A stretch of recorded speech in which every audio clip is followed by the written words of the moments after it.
Let's talk about Imran Khan, the former cricket star turned prime minister at the center of a political storm in Pakistan. आखिरी गेंद तक मैं मुकाबला करता हूं. He was kicked out of office last year, is now facing more than 100 legal cases, and was briefly arrested in May. It led to huge protests and violence. Khan says he's the victim of a conspiracy to force him out of politics for good. What is happening right now is not because of me. People in Pakistan are really divided over Imran Khan. His supporters see him as the only hope for the country. Imran has basically become a prophet of change, while his opponents accuse him of spreading lies and fueling a toxic style of politics. This became a two-way fight of rhetoric of like good versus evil. So who is Imran Khan? Why is he so divisive? And why is politics in Pakistan in such chaos right now?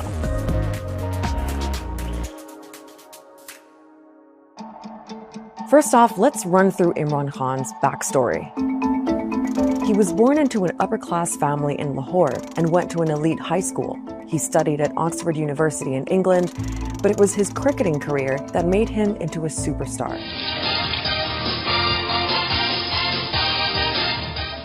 In 1992, he led Pakistan to its first and only World Cup victory, and then retired from the sport. He's easily the greatest Pakistani cricketer of all time. A very glamorous cricketer too. That glamour, of course, brought him to the attention of high society in London. In the early 90s, he was hanging out with rock stars and royalty and married a British aristocrat. But he was also getting into charity work and raised money to open a cancer hospital in Lahore in memory of his late mother. Here's a cricketer, a public icon, trying to provide free cancer care in a country where this was not accessible for most people. And that then translated into a conversation he had about the role of corruption, improving governance, and then his entry into politics. In 1996, Imran Khan launched his own political party, Pakistan Tehreek-e-Insaf, which means Movement for Justice.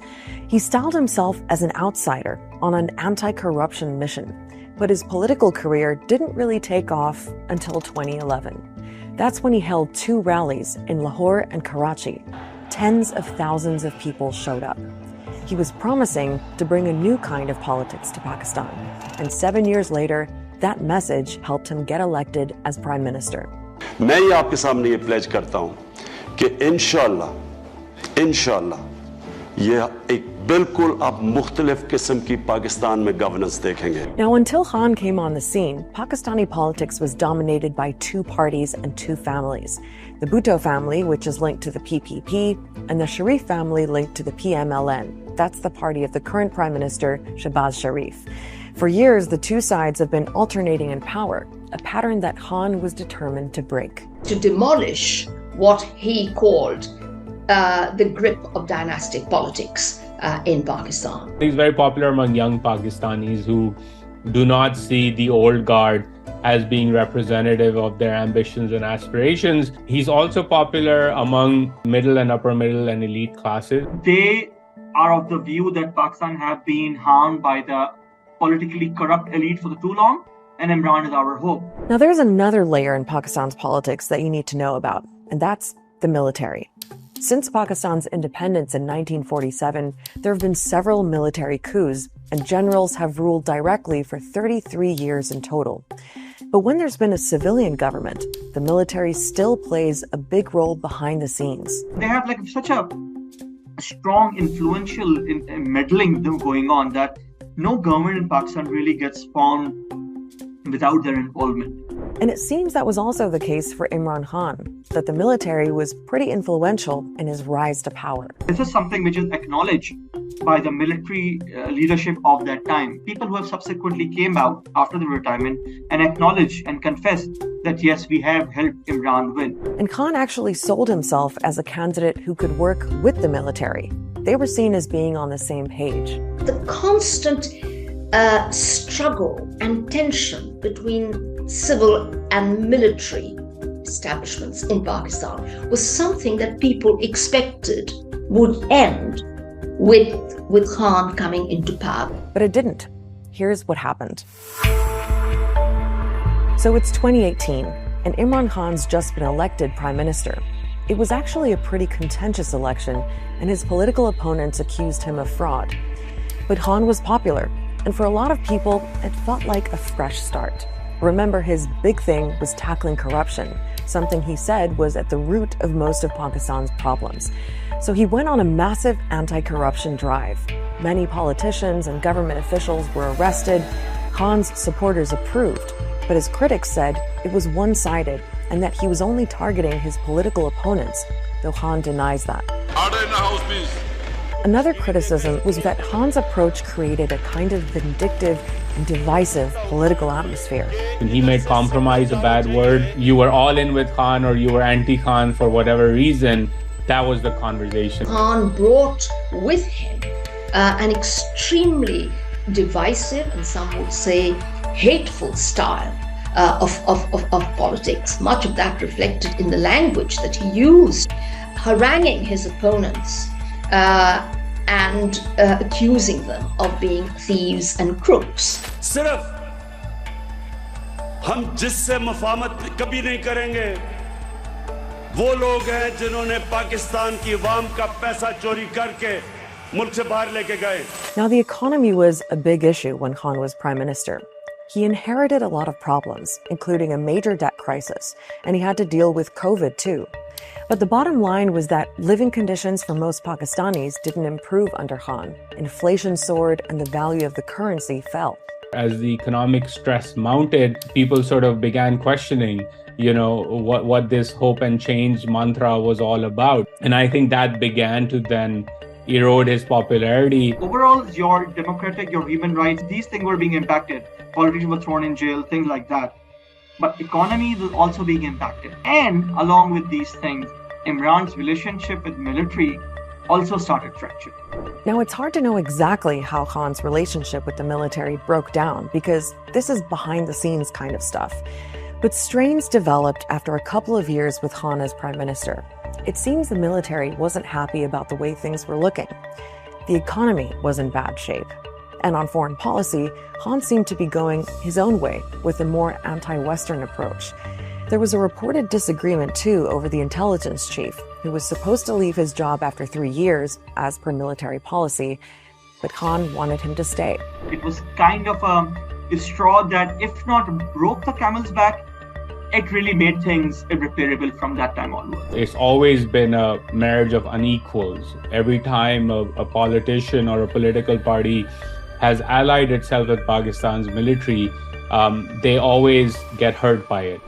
By 2022, it seemed pretty clear that the military was pulling their support from Khan by standing back so the opposition parties could go after him. Those parties held a no-confidence vote in parliament, Khan lost, and Shehbaz Sharif replaced him as prime minister. So what's happened since then? Well, Imran Khan's been fighting back against what he says was a conspiracy to remove him from power. He used to claim, when he was being ousted or close to it, that there was an American conspiracy. Within a few months, Khan's tune had changed. It has moved from a conspiracy hatched abroad to a conspiracy hatched at home. He has also singled out the serving army chief as having some kind of personal grudge against him. He's held huge rallies all across Pakistan. At one of them, he was shot in the leg, and he says it was an assassination attempt. Now, Khan's been calling for a general election, and under the constitution, that has to happen by October at the latest. But Khan says his opponents are using a mountain of legal cases, more than 100, to try to exclude him from running. Every other day, there's some sort of case which comes up in a court appearance. They include all sorts of allegations, from corruption to terrorism, even attempt to murder.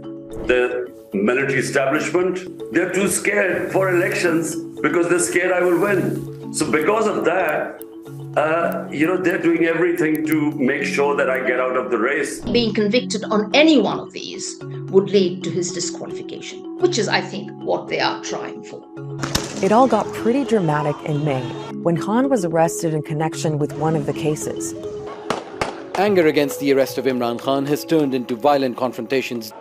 Tear gas shells have been fired at this crowd, blocking the main highway towards Islamabad. These are the protesters, and that in the distance is the police line. And since that violence, thousands of people linked to Khan's party have been detained, including senior leaders. An absolutely massive crackdown. Undeniably, the state has really come down hard on Imran and his party in a very brutal manner. The government is using similar tactics that he tried to use against them, and it's taken things to the next level. To his supporters, Imran Khan is the ultimate political victim.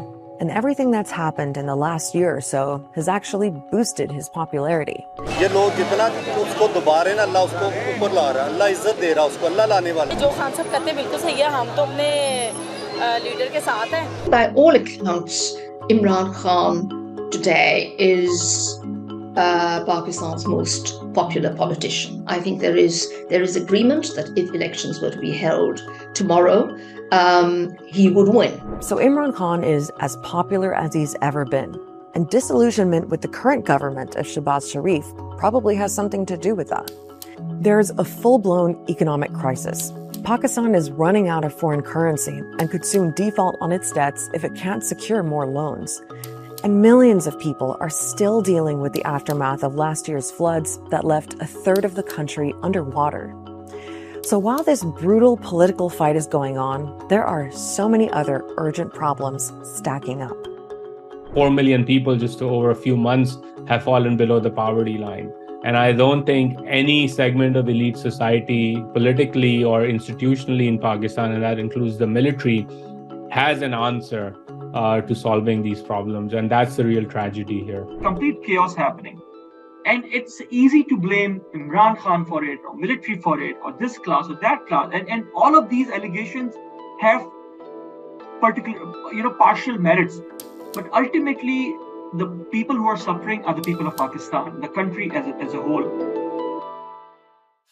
Check out our last explainer on why Arab countries are cozying up to Syria's President Bashar al-Assad. And don't forget to subscribe so you don't miss the next episode of Start Here.